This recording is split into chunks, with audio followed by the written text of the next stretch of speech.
ताज्या घडामोडी पाहण्यासाठी C24 या यूट्यूब चॅनलला लाईक करा, शेअर करा, सबस्क्राइब करा आणि बेल आयकॉनवरती क्लिक करायला विसरू नका।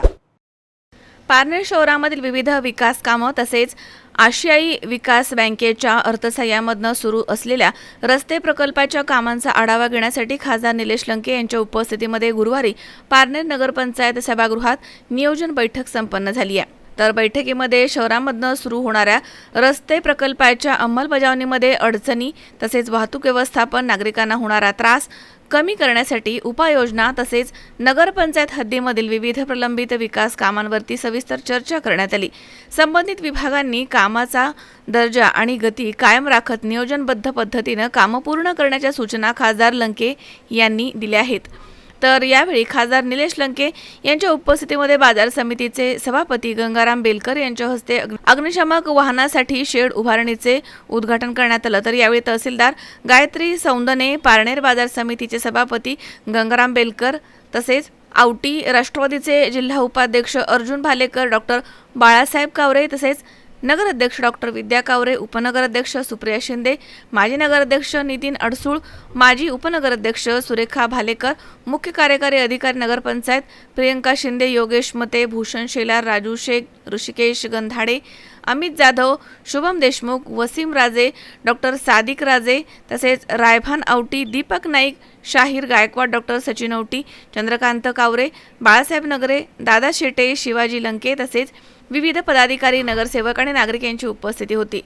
शहराच्या सर्वांगीण विकासासाठी प्रशासन, लोकप्रतिनिधी आणि नागरिकांनी समन्वयाने काम करण्याची आवश्यकता आहे असं मत बैठकीमध्ये व्यक्त करण्यात आलं।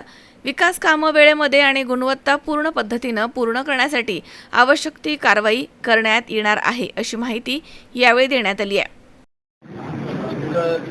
2 वर्षापूर्वी आमच्या दिवी भोयरे तर खडकी हा रस्ता मंजूर झाला आणि त्या रस्त्याचं काम आता बऱ्यापैकी चांगल्या पद्धतीचं काम चालू आहे। पण खऱ्या अर्थाने आजची जी मीटिंग घेतली माझ्या पारनेर शहरातून जो रस्ता जातो त्या रस्त्याच्या रुंदीकरणाचा विषय असतो, त्या रस्त्यामध्ये वेगवेगळे चौक आहेत, ते चौक सुशोभीकरणाचा विषय असतो किंवा आमच्या पाण्याच्या ड्रेनेज लाईन असू, या सगळ्या स्ट्रीट लाईट असू, या सगळ्या समस्यांच्या बाबत आम्ही पारनेर नगराध्यक्ष, उपनगराध्यक्ष, नगरसेवक किंवा या पारनेर शहरामध्ये पारनेर शहराच्या जडणघडणीमध्ये काम करणारे सगळेच आमचे नेते मंडळी, आमचे मार्गदर्शक मंडळी या ठिकाणी उपस्थित होते, आमचे सभापती साहेब या ठिकाणी होते, आमचे राया ऑफिसर होते।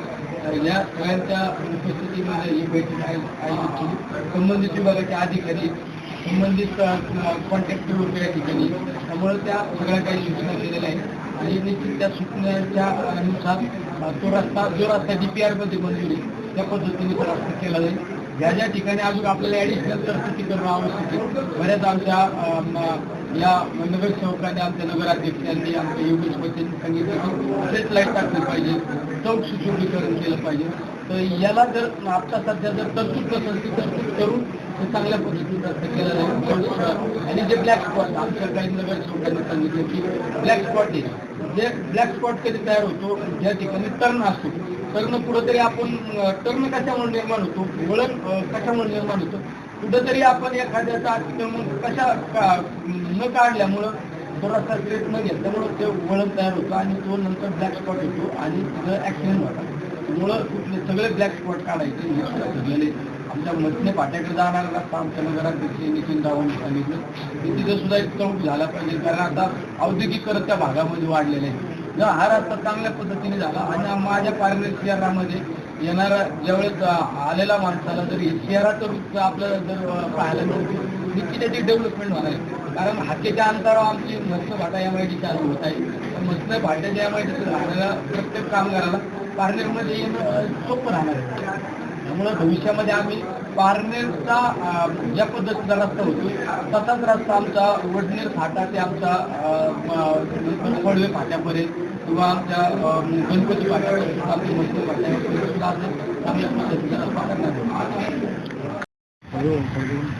आज पारनेर नगरपंचायतमध्ये खासदार निलेश लंके साहेब आणि पारनेरचे एक लोकप्रतिनिधी म्हणून नगराध्यक्ष, उपनगराध्यक्ष, नगरसेवक, सभापती आणि पारनेरचे म्हणून आपला जो एक रोड होणार आहे सुपा टू पारनेर, त्या रोडसाठी आपण त्यांच्या ठेकेदाराबरोबर एक मीटिंग होती आणि एक होता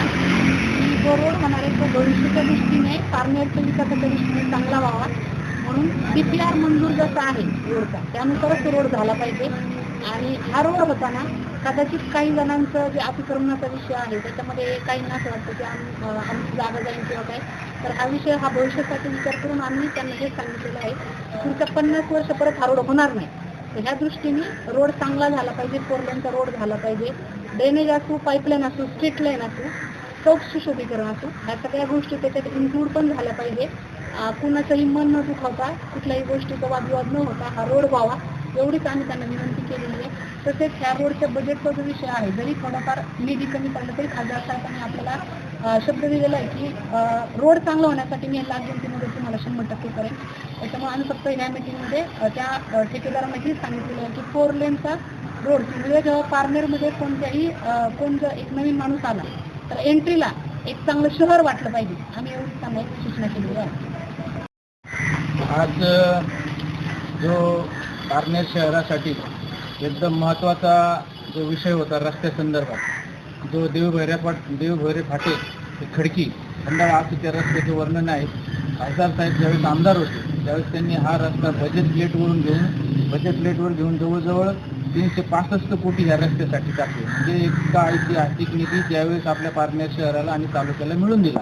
परंतु दरम्यानच्या काळात ज्यावेळेस सत्ता गेली, खासदार साहेबांचं सत्ता गेली त्यानंतर या रस्त्याकडे कोणी लक्ष दिले नाही. परंतु त्या रस्त्याचं काम आज या पारनेर शहरात चालू झालेलं आहे. आणि हा रस्ता करत असताना ज्यावेळेस PWDचे संबंधित अधिकारी होते, प्रशासनाचे जे लोक होते त्यांनी या पाठीमागे या ठिकाणचं स्थानिक प्रशासन, नगरपंचायत असो किंवा स्थानिक गावकरी असो त्यांना विश्वासात न घेता या रस्त्याचं काम चालू केलं होतं. त्यामुळे इतके दिवस या रस्त्याचं काम थांबलं गेलं होतं. पण यापुढे या रस्त्याचं काम चालू राहील. खासदारांनी आज सर्व जे प्रशासनातील लोक होते PWD, नगरपालिका, तहसील आणि पंचायत समिती या सर्व अधिकाऱ्यांना बोलून मिटिंग घेऊन या रस्त्याचा जो DPR मंजूर आहे त्याप्रमाणे काम करायचं त्यांना आश्वासन दिलेलं आहे. तसेच त्यांना सूचना पण दिलेल्या आहेत. तर स्थानिक प्रशासनाला घेऊन इथून पुढच्या काळात तुम्ही काम केलं पाहिजे. आणि हा रस्ता करत असताना सर्व गावकऱ्यांनी हीच मागणी केली का जो रस्ता पूर्ण शहरात होणार आहे, साधारणतः गणपती फाट्यापासून कनरवाड्यापासून तर पुनवाडी फाटा यापर्यंत जो रस्त्याची रुंदी आहे ही सारखी ठेवावी, जेणेकरून मध्ये डिवायडर टाकले जातील, रस्ता मोठा होईल, रस्ता रुंद झाला पाहिजे. भविष्याच्या पुढील 50 वर्षाचा दृष्टिकोन करून गावकऱ्यांनी या संदर्भात मागणी केली. परंतु PWDच्या लोकांनी सांगितलं की DPR प्रमाणे आम्ही रस्ता करू आणि ज्या ज्या अडचणी येतील त्यावेळेस स्थानिक प्रशासनाला याला मदत घेऊन आम्ही त्या सॉल्व्ह करण्याचा प्रयत्न करू अशी या ठिकाणी या PWDच्या अधिकाऱ्यांनी आम्हाला आश्वासित केलेलं आहे. विनोद गायकवाड, C24 तास, पारनेर.